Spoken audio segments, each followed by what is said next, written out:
Hello student, very good morning. I hope you are fine. आपके अपने YouTube channel expert classes by Manju ma'am में स्वागत एवं अभिनंदन है। स्टूडेंट, मैं आप लोगों के लिए को करिकुलर का कोर्स लाई हूँ जो कि आज graduation BA, BSc, BCom, BBA के फर्स्ट ईयर के फर्स्ट सेमेस्टर में फूड न्यूट्रिशन एंड हाइजीन, जिसे हम हिंदी में आहार, पोषण एवं स्वच्छता कहते हैं, उससे रिलेटेड आप लोगों को एग्ज़ाम में ऑब्जेक्टिव टाइप के क्वेश्चन स्टूडेंट पूछे जाएंगे। अभी तक आप लोगों का expert classes by Manju ma'am के द्वारा 5th चैप्टर यानी यूनिट 1 आपका कंप्लीट हो गया है और उसका प्रैक्टिस सेट भी यूट्यूब पर आप लोगों को स्टूडेंट सॉल्व करा दिया गया है। प्रेजेंट टाइम में आप लोगों का यूनिट 2 स्टार्ट है, जिसमें हम न्यूट्रिएंट्स पढ़ रहे हैं, जैसे कि आपका माइक्रो न्यूट्रिएंट्स क्या होता है और मैक्रो न्यूट्रिएंट्स क्या होता है।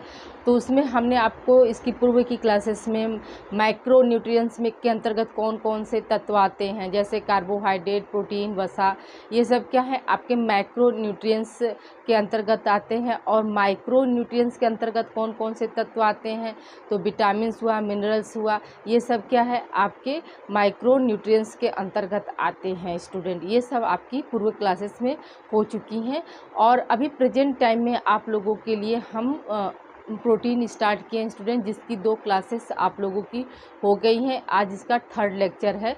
तो आज हम बात करेंगे जैसे प्रोटीन जो है किसने खोजा था, तो मुल्डर ने खोजा था। किस सन में? 1838 ईस्वी में खोजा था इसको स्टूडेंट। और मुल्डर कौन थे? तो वो रसायन शास्त्री के वैज्ञानिक थे।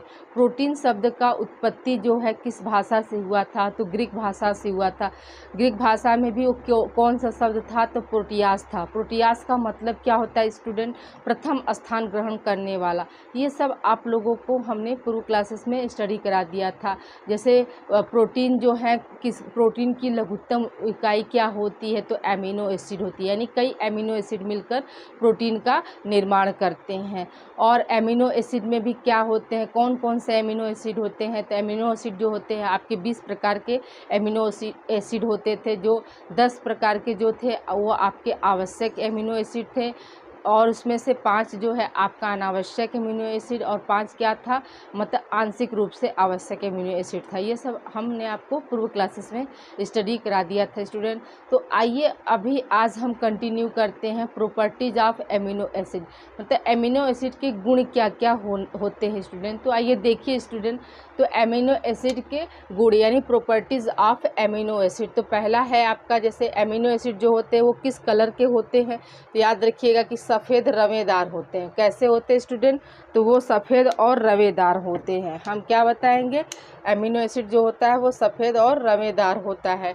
फिर दूसरी इसकी प्रॉपर्टीज़ क्या हो जाएगी स्टूडेंट, तो वो स्वाद में उनमें क्या होती है, भिन्नता पाई जाती है।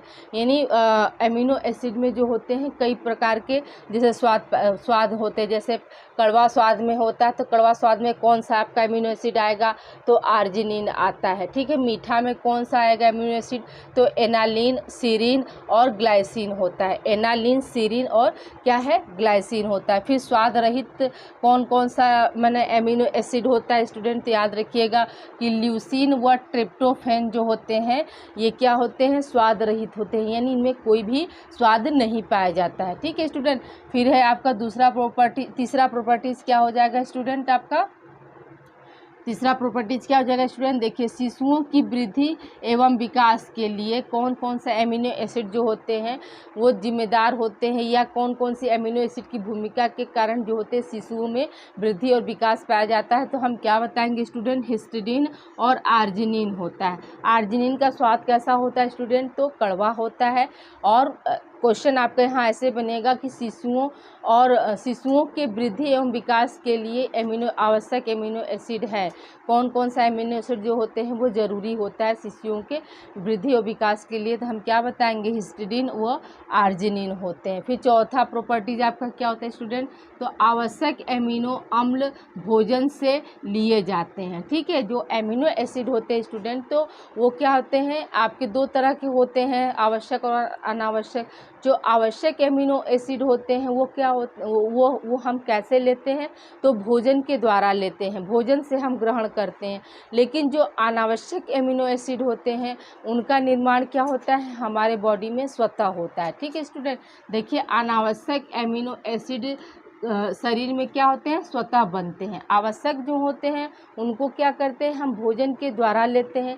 और जो अनावश्यक एमिनो एसिड होता है वो क्या होता है स्टूडेंट, तो वह हमारे शरीर में स्वतः बनते हैं। तो आवश्यक में कौन कौन सा था स्टूडेंट, हिस्टिडीन याद रखिएगा, ट्रिप्टोफैन, ल्यूसीन, आइसोल्यूसिन, ये सब क्या थे, आपके आवश्यक एमिनो एसिड थे 10 तरह के, जो कि क्या थे, हम भोजन के जरिए लेते हैं। और अनावश्यक में क्या हो जाएगा आपका स्टूडेंट, एलानिन। ये सब हमने आपको क्या फ्लो चार्ट के माध्यम से इसकी पूर्व की क्लासेस में हमने आपको एक्सप्लेन किया था कि कौन सा आपका अनावश्यक होगा और कौन सा आपका आवश्यक होगा।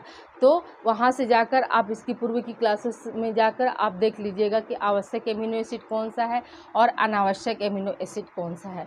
आई होप यहाँ तक आप लोग को क्लियर हो गया होगा। स्टूडेंट याद रखिएगा, क्वेश्चन आपके यहाँ बन सकता है एमिनो एसिड से कि एमिनो एसिड होता है, ठीक है, एमिनो एसिड होता है। तो आपके ऑप्शन में रहेगा, पहला ए ऑप्शन हो जाएगा सफ़ेद रमेदार, बी ऑप्शन हो जाएगा कड़वा स्वाद का, सी ऑप्शन हो जाएगा मीठा स्वाद का, और डी ऑप्शन हो जाएगा उपरोक्त सभी। तो हम क्या बताएंगे स्टूडेंट की उपरोक्त सभी होते हैं। ठीक है, आई होप यहाँ तक आप लोग को समझ में आ गया होगा। एक क्वेश्चन यहाँ ये भी बन सकता है कि स्वाद रहित एमिनो निम्न में से स्वाद रहित एमिनो एसिड कौन सा है। तो हम क्या बताएंगे, आपके ऑप्शन में रहेगा ल्यूसीन, बी ऑप्शन हो जाएगा ट्रिप्टोफैन, सी ऑप्शन हो जाएगा ए तथा बी दोनों, और डी ऑप्शन हो जाएगा इनमें से कोई नहीं। तो हम क्या बताएंगे स्टूडेंट कि आपका सी ऑप्शन यहाँ पर सही होगा। ल्यूसीन और ट्रिप्टोफैन जो होते हैं वो कैसे एमिनो एसिड होते हैं, स्वाद रहित होते हैं स्टूडेंट। ठीक है, अगला क्वेश्चन ये बन सकता है स्टूडेंट कि कौन सा एमिनो एसिड का निर्माण जो है शरीर में नहीं होता है। ठीक है, आपके ऑप्शन में रहेगा हिस्टिडीन, बी ऑप्शन हो जाएगा ल्यूसीन, और सी ऑप्शन हो जाएगा ए तथा बी दोनों, और डी ऑप्शन हो जाएगा एलानिन। तो एलानिन जो है वो कैसा एमिनो एसिड है स्टूडेंट, तो एलानिन जो होता है वो अनावश्यक एमिनो एसिड है। उसका क्या होता है, शरीर में निर्माण होता है, तो आवश्यक एमिनो एसिड का शरीर में निर्माण नहीं होता है। यानी आपको जो हमने दिया, यानी यहाँ पे क्या हो जाएगा, सी ऑप्शन सही होगा। हिस्टिडीन और ल्यूसीन जो होते हैं उनका शरीर में क्या होता है, निर्माण नहीं होता है, यानी वह स्वतः नहीं बनते हैं, उन्हें हम क्या करते हैं, भोजन के द्वारा लेते हैं स्टूडेंट। ठीक है, अगला हेडिंग है आपका स्टूडेंट कि प्रोटीन का वर्गीकरण यानी क्लासिफिकेशन ऑफ प्रोटीन। ठीक है, क्लासिफिकेशन ऑफ प्रोटीन, प्रोटीन का वर्गीकरण यानी प्रोटीन का मतलब कितने भागों में बांटा गया स्टूडेंट, ये हम आगे कंटिन्यू कर रहे हैं। तो देखिए स्टूडेंट, प्रोटीन को पहले ही मतलब मुख्य रूप से जो है 3 भागों में हम बांटते हैं। पहला आपका होता है गुणवत्ता के आधार पर, यानी बेस ऑफ क्वालिटीज़। ठीक है, बेस्ड ऑफ क्वालिटीज़ पहला हो जाएगा गुणवत्ता के आधार पर, दूसरा हो जाएगा प्राप्ति के आधार पर, यानी बेस्ड ऑन सोर्सेस, कैसे प्रोटीन जो है प्राप्त किया जाता है। तीसरा आपका हो जाएगा भौतिक गुण व घुलनशीलता के आधार पर। ठीक है, तीसरा क्या हो जाएगा, भौतिक गुण व घुलनशीलता के आधार पर।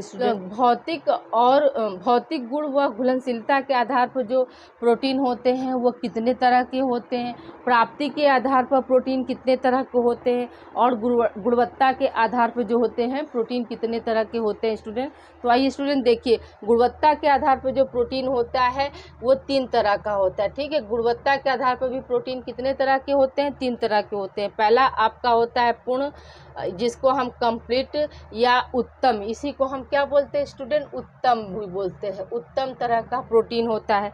गुणवत्ता के आधार पर क्या हो जाएगा, ये 3 तरह का होता है। कौन कौन सा, आपका हो जाएगा पूर्ण या उत्तम। ठीक है, दूसरा हो जाएगा आंशिक पूर्ण, जिसको हम क्या बोलते हैं, मध्यम भी बोलते हैं स्टूडेंट, याद रखिएगा, इसको हम क्या बोलते हैं, मध्यम भी बोलते हैं। तो आंशिक पूर्ण को पार्शियली कंप्लीट, या मध्यम को हम क्या बोलेंगे, मिडिल। ठीक है स्टूडेंट, तीसरा आपका क्या है अपूर्ण, जिसको हम क्या बोलते हैं, इनकम्प्लीट। अपूर्ण को हम क्या बोल सकते हैं स्टूडेंट, निष्क्रिय भी बोलते हैं, हिंदी में क्या बोलते हैं, निष्क्रिय।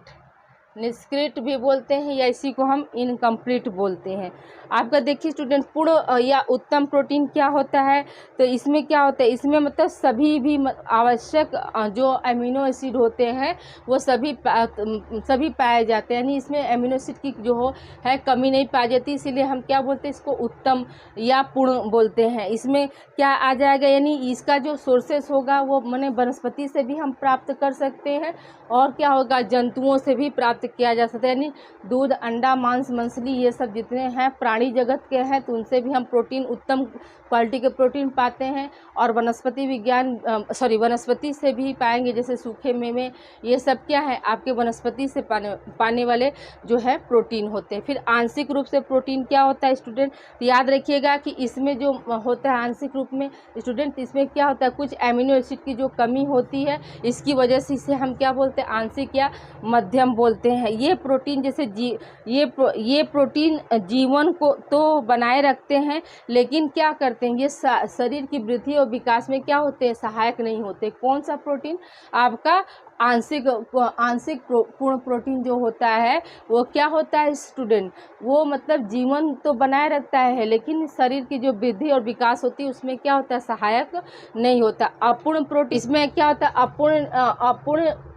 अपूर्ण या निष्क्रिय प्रोटीन में क्या होता है स्टूडेंट, याद रखिएगा कि इस प्रकार के जो प्रोटीन होता है इसमें पूर्णतया क्या होता है, एमिनो एसिड का अभाव पाया जाता है, यानी टोटल रूप से एमिनो एसिड जो होते हैं इसमें एब्सेंट होते हैं, इसी कारण इसे हम क्या बोलते हैं, अपूर्ण बोलते हैं। फिर आपका देखिए स्टूडेंट, प्राप्ति के आधार पर क्या होता है, तो प्राप्ति के आधार पर जो है प्रोटीन कितने भागों में बांटा गया है स्टूडेंट, याद रखिएगा 2 भागों में, वनस्पति और प्राणीज। ठीक है, तो वनस्पति से क्या क्या हो जाएगा, आपके सूखे मेवे हो गया, ये सोयाबीन हो गया, ये सब क्या है आपके वनस्पति जगत से, और इस प्राणी जगत से क्या हो जाएगा स्टूडेंट, जैसे मांस, मछली, अंडा, ये सब क्या है, दूध, ये सब क्या है आपके प्राणी जगत से है। फिर भौतिक गुण व घुलनशीलता के आधार पर, तो भौतिक गुण और घुलनशीलता के आधार पर क्या होता है, प्रोटीन आपके 3 तरह के होते हैं। पहला होता है आपका साधारण प्रोटीन, जिसको हम सिंपल प्रोटीन बोलते हैं। दूसरा आपका संयुग्मी प्रोटीन, जिसे हम कंजुगेटिव प्रोटीन बोलते हैं। और तीसरा क्या होता है, उद्भव या व्युत्पन्न, जिसको हम इंग्लिश में क्या बोलते हैं स्टूडेंट, डेराइव प्रोटीन बोलते हैं।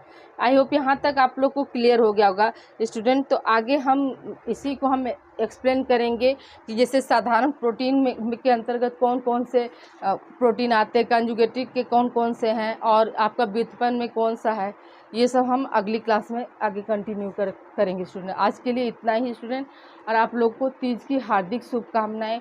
ईश्वर से मैं प्रार्थना करती हूँ कि आप लोग हर फेस्टिवल को अच्छे से एंजॉय करें, और जो भी आपकी इच्छा हो वो पूरा हो सके स्टूडेंट।